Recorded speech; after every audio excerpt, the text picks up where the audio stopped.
मथुरा से गोकुल जाने में यमुना जी पार करनी पड़ती है। भाद्रपद का महीना है, कृष्ण पक्ष है, रात्रि के ठीक 12 बजे है। अब भाद्रपद के महीने में तो आप सब जानते हैं कितनी घनघोर जल वृष्टि हुई। उसी समय मघा नक्षत्र की वृष्टि होती है, और मघा नक्षत्र की वृष्टि तो बड़ी अटूट होती है।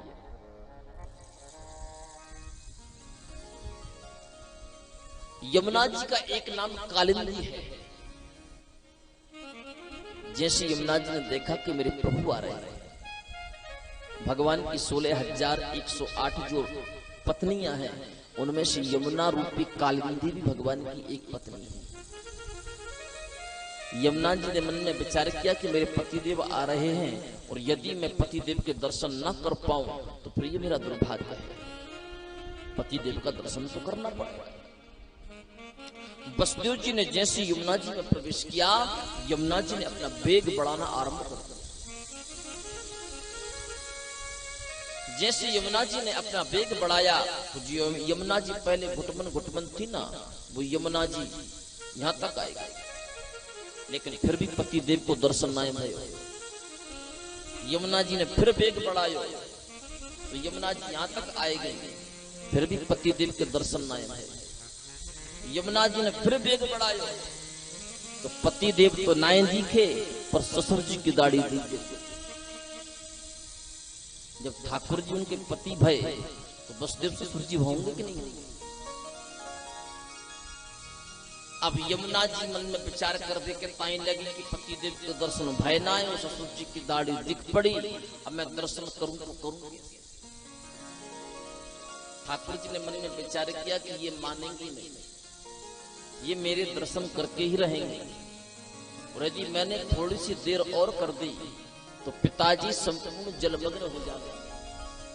पिताजी यदि यमुना जी में डूब गए तो कहीं ऐसा ना हो कि पिताजी घबरा जाए, भयभीत हो जाए। तो इससे उस सूप में से भगवान ने अपने दाहिने पैर के अंगूठे को नीचे की ओर झुका दिया। जैसे यमुना जी ने मेरे प्रभु के चरणों के अंगुष्ठ को स्पर्श किया, एक ही क्षण में यमुना जी घुटमन है। बिजली चमक रही थी, जल वृष्टि हो रही थी। दाऊ भैया ने मन में विचार किया कि मेरे लाला को मैं या जल वृष्टि से कैसे बचाऊं।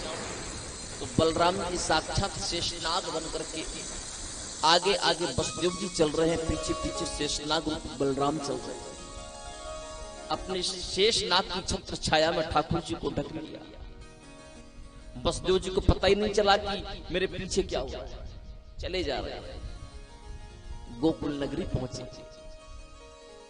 एक सुंदर कन्या शयन कर रही थी, ठाकुर जी को सुला दिया, उस कन्या को वसुदेव जी ले गए।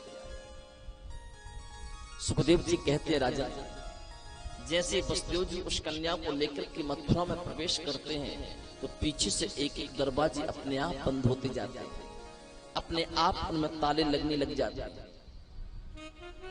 जैसे वसुदेव उस कन्या को लेकर के देवी के समक्ष पहुंचे, एक ही क्षण में हाथों में हथकड़ियां, पैरों में बेड़ियां बन गई, और जो हजारों सैनिक मूर्छित अवस्था में पड़े थे ना, उनकी मूर्छा खुल गई। उस कन्या ने जैसे रोना आरंभ किया, सैनिक दौड़े दौड़े महाराज कंस के पास पहुंचे। कंस ने कहा क्या हुआ? सैनिक कहने लगे महाराज सब गड़बड़ हो गया। क्या गड़बड़ हो गया? बोले होना था बेटा पर बेटी हुई। कंस ने कहा ये हो ही नहीं सकता।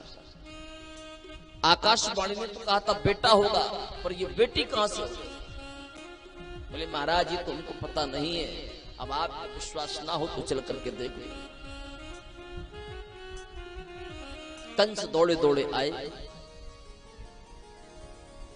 और उस कन्या को देवी की गोद से छीन लिया, पर देखा कि ये बेटी है।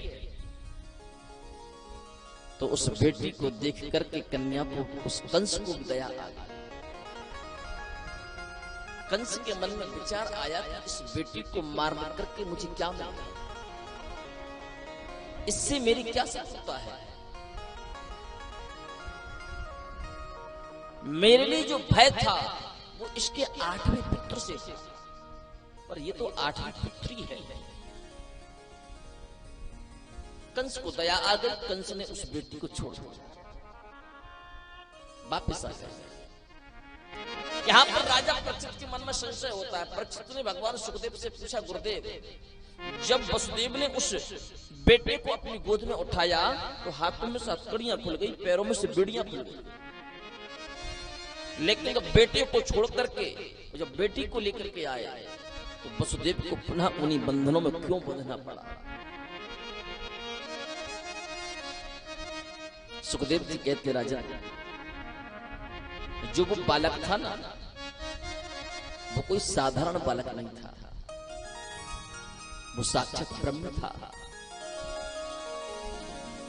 भगवान कहते हैं कि सर्वधर्मान प्रत्यज्य मामेकम शरणं व्रज। जो जीव समस्त धर्मों को त्याग करके मेरे शरण में आ जाता है, मैं उसको सारे बंधनों से मुक्त कर देता हूं। जब वसुदेव ने मन में किंचित मात्र का संशय ना करते हुए मुझे अपनी गोद में उठाया तो वसुदेव के सारे बंधनों को मैंने मुक्त कर दिया। एक भी बंधन मैंने वसुदेव के पास नहीं रहने दिया। लेकिन जब भगवान उस जीवात्मा को संपूर्ण बंधनों से मुक्त कर देते हैं तो वो व्यक्ति अपने आप को सबसे बड़ा और सबसे श्रेष्ठ समझ बैठता है। वो माया के पीछे भागता है।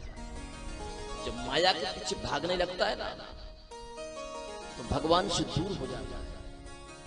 जब भगवान से दूर हो जाता है तो भगवान सोचते हैं कि जब तू मेरी शरण में आया, मैंने तुझे बंधनों से मुक्त कर दिया और मुक्त होते ही तू माया के पीछे भागने लगा, इसलिए जा, जिन बंधनों से मैंने तुझे मुक्त किया था उन्हीं बंधनों में तुझे पुनः बंधना पड़ेगा।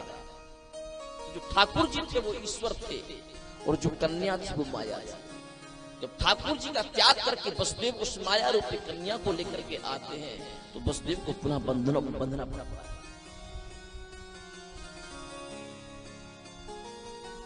धन कमाइए, धन कमाना बुरी बात नहीं है, कमाना अच्छी बात है, क्योंकि धन नहीं होगा तो धर्म कहां से? धन कमाइए, लेकिन धन कमाने के चक्कर में इतने पागल मत बनिए कि आप अपने धर्म को भूल जाओ। धन कमाने के चक्कर में आप इतने मूर्ख मत बनिए कि आप अपनी संस्कृति को भूल जाओ। धन कमाने के चक्कर में आप इतने निकृष्ट मत बनिए कि आप अपने ही मुख से और अपने आप से ही धर्म की निंदा करें। जो धन आपके जीवन में आया है उसको ठाकुर जी का प्रसाद मान करके उसका उपयोग करें।